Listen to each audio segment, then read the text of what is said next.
बिस्मिल्लाहिर्रहमानिर्रहीम, अस्सलाम वालेकुम। आजकल PSL का ज़ोर है और मुख्तलिफ़ प्रोग्राम्स टेलीविज़न पर हो रहे हैं जहाँ पर मुख्तलिफ़ शोबों से ताल्लुक़ रखने वाली शख्सियात को इकट्ठे मदऊ किया जाता है, बुलाया जाता है। ऐसा एक शो हो रहा था और उसमें नबील गबोल साहब जो मशहूर पीपल्स पार्टी के रहनुमा हैं, मशहूर सियासतदान हैं, और उनके साथ मॉडल आमना इलियास साहिबा शरीक थी इस प्रोग्राम में।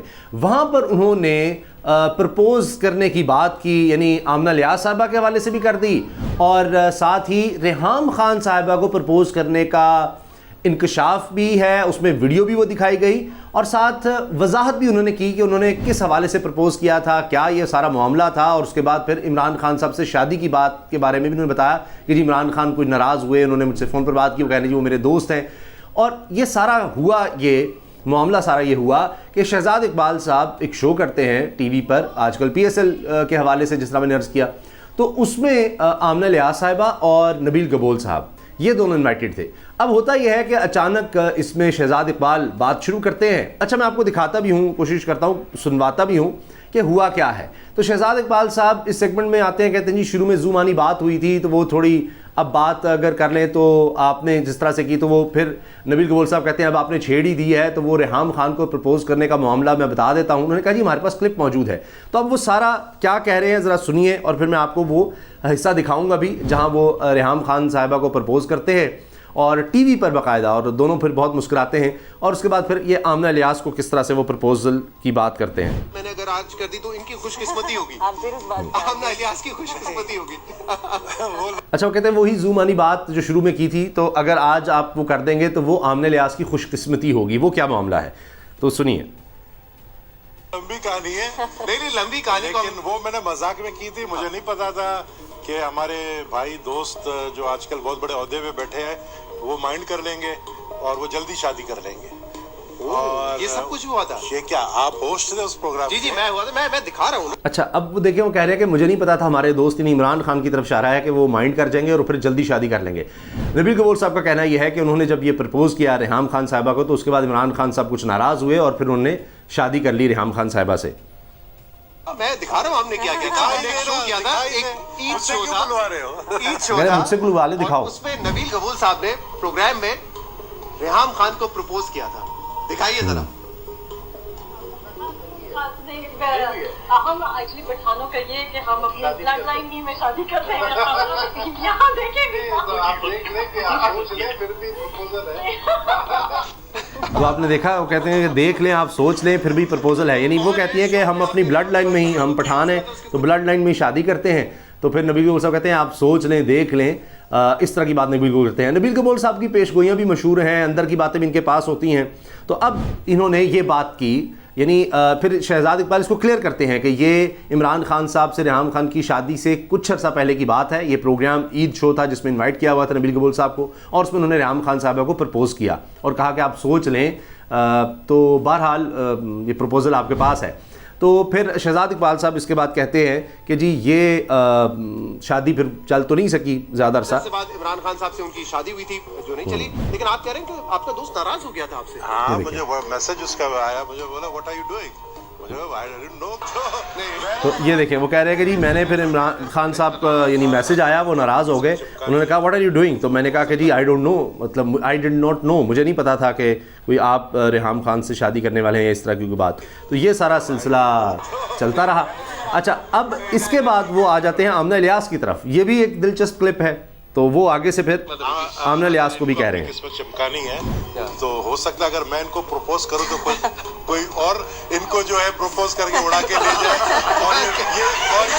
और ये फर्स्ट लेडी बन जाए। इन्होंने सोशल सर्विस खोली हुई है। कैसी बातें कर रहे हैं। अच्छा, तो वो कह रहे हैं कि जी अब हो सकता है कि अगर मैं इनको प्रपोज करूँ, यानी आमना इलियास को जो कि मॉडल हैं, तो फिर कोई इनको, यानी कह रहे हैं कि मैं जब किसी को प्रपोज करता हूं तो उसको कहीं और से प्रपोजल आ जाता है और वो फर्स्ट लेडी बन जाती है। तो अगर आमना इलियास आपको भी फर्स्ट लेडी बनना है तो मैं हो सकता है कि फिर आपको प्रपोज करूं और फिर कोई और आपको प्रपोज करके उड़ा ले जाए, नहीं आपसे शादी कर ले और आप फर्स्ट लेडी बन जाए। तो इस पर शहजाद इकबाल बिल्कुल कहते हैं नहीं बस ज़्यादा हो रहा है, अब तो आप इसी तरफ ही जा रहे हैं, तो बस कर दें ज़रा।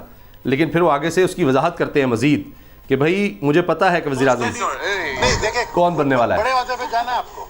आपको क्या पता अगला वजीर आजम कौन होगा? ना इनको पता है, पता है कि कौन होगा। अच्छा, इसलिए मैं अभी से इतना काम पका कर रहा हूँ। वो कह रहे हैं जी मुझे पता है कि अगला वज़ीर आज़म कौन होगा, मैं इसीलिए अब से ही इनका काम पक्का कर रहा हूँ। तो ये जनाब बहुत दिलचस्प क्लिप नज़र आया है, और जब ज़ाहिर है दो मुख्तलिफ शोबों के लोग बैठते हैं तो कुछ इस तरह की बात हो जाती है। अब इसमें क्यों मैंने ये वीडियो इस हवाले से आपके साथ शेयर की, उसकी वजह यह है कि ये कुछ ऐसी चीज़ें होती हैं माजी के हवाले से कि फिर आपने देखा उस वक्त रेहाम खान साहिबा का रिएक्शन भी और नबील कबूल साहब का सारा वो बताना किस्सा, कि फिर हर तरफ ये ख़बर सामने आने लग गई। और आप देखेंगे मुख्तलिफ अखबारात में भी ज़ाहिर टेलीविज़न शो हो रहा है, पूरे पाकिस्तान में दिखाया जाता है, वहाँ पर भी तो ये चीज़ डिस्कस हो रही है, ये बात की जा रही है। अब एक इस हवाले से ये बात हमें ज़हन में रखनी चाहिए कि ये ऑन अ लाइटर नोट सारा है, सब कुछ और लाइटर नोट। और ये खुद कह रहे हैं नबील कबूल साहब की, वो तो मैंने मजाक में उस वक्त की थी बात, लेकिन फिर वो इमरान खान से बुरा मना गए, उन्होंने कर दिया। अब ये हमेशा कहते हैं इमरान खान मेरे दोस्त हैं, और वो भी मुझे कई दफ़ा ऑफ़र कर चुके कि जी मैं आ जाऊँ तहरीक इंसाफ में। माजी की बात वो करते हैं, लेकिन मैं फिर पीपल्स पार्टी में चला गया, और बहरहाल दोस्ती आज भी है जी इमरान खान से, इस तरह की बात करते हैं। तो ये कुछ अर्सा MQM में भी रहे, फिर ये पीपल्स पार्टी में वापस आ गए। तो नबील कबूल साहब का इस तरह से ज़ाहिर करना, ये तो एक लाइट नोट पर है, और इसमें शायद ये नहीं कहा जा सकता कि वो बहुत काबिल एतराज़ बात होगी या कुछ ऐसा। लेकिन ये हमें ज़हन में रखना है कि रेहाम खान साहिबा अलबत्ता बहुत सी बातें कर चुकी हैं जो कि उन्होंने अपने किताब में लिखी, और फिर हाईलाइट किया जाता है उसको, और बहुत सी बातें आई कि जी वो उसमें भी नून लिखा आता है, या वो उनके करीबी लोग थे जिन्होंने वो किया, और इस तरह के इल्ज़ाम लगते रहते हैं। आज भी रेहाम खान साहिबा जो हैं वो बहुत सी बातें करती रहती हैं। तो बहरहाल ये एक दिलचस्प चीज़ ज़रूर नज़र आई, और मैंने कहा कि जनाब इस पर हम डिस्कस करें। तो ये नबील कबूल साहब जो हैं बड़ी ऐसी शख्सियत हैं कि जो ज़ुबानी बातें करने में बहुत मशहूर हैं, और बहुत से ऐसे प्रोग्राम्स आपको मिल जाएंगे जहाँ पर इस्टेब्लिशमेंट के हवाले से बात हो, कौन किसको वोट डाल रहा है, क्या हो रहा है। जिस तरह आपने आजकल में देख लिया कि यूसुफ रज़ा गिलानी साहब वाला मामला, कि ऐन मौके पर एक वोट से जब हुकूमत बिल पास करवा सकी है स्टेट बैंक वाला, तो उसमें यूसुफ रज़ा गिलानी साहब मौजूद नहीं थे, जो कि अपोजिशन लीडर हैं सेनेट में, और अब वो कहते हैं जी मैं इस्तीफ़ा दे रहा हूँ और सब। तो वो किस तरह से इधर उधर हो गए या वो नहीं आए।